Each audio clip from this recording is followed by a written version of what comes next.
We're the Honey Badgers, a group that can help Americans best track campaign finance. We have a unique way to get the electorate involved, and to help journalists lead the way in the process. But first of all, why does money matter? In short, money has taken over our political system. It's shocking, but some estimates say that the cost of running for Congress has risen by 500% over the last 30 years.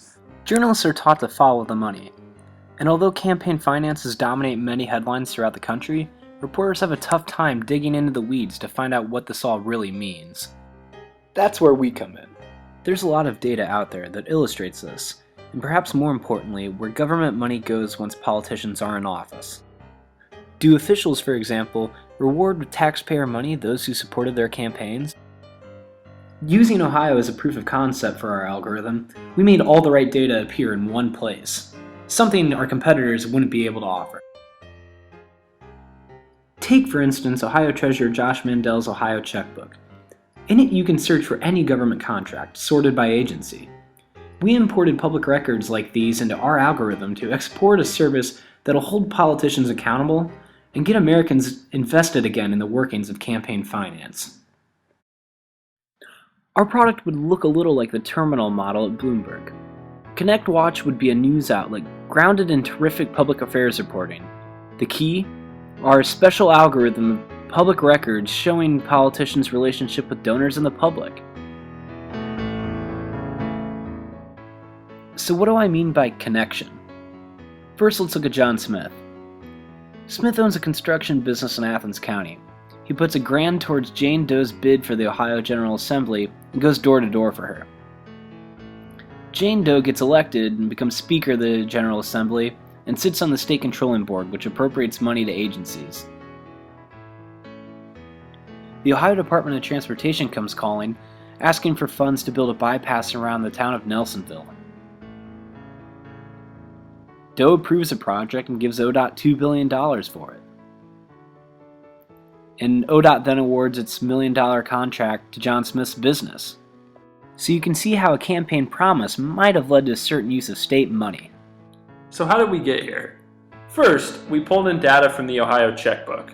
Then, we cross-referenced with businesses that receive state money with the database of Ohio companies. That database also provided the names of executives linked to those companies. We linked those names to campaign finance data and created a circle that links state officials to businesses and their owners. Just consider the ramifications of this. News organizations, campaigns, government watchdogs, and others constantly report problematic transactions at all levels of government. Now imagine if the tips that led to those revelations could be generated by an algorithm. That's Connect Watch. We expect our project will be pretty cheap to get off the ground. On salary, we'd have 2 data mining people doing our algorithm, 1 marketing director will reach out to campaigns, 2 journalists will use this in-house, 1 fundraiser, and 1 administrative assistant. So using our Bloomberg-inspired premium business model, where is our business? We think it's spread out. First, we have media outlets, and they'll pay a reduced subscription fee for our algorithm-derived databases. Then we'll have general consumers who are interested about politics. We'll also have political action groups, campaigns, and parties knocking on our door for a much more expensive fee.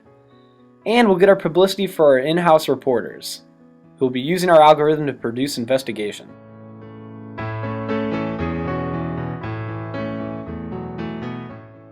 Here is a beta version of what our user interface might look like to subscribers.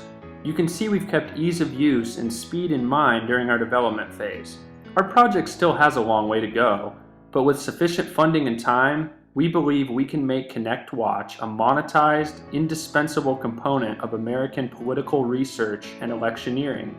That model will be complemented by independent investigative reporting that engages our country's electorate and holds our officials accountable. Thank you for your time.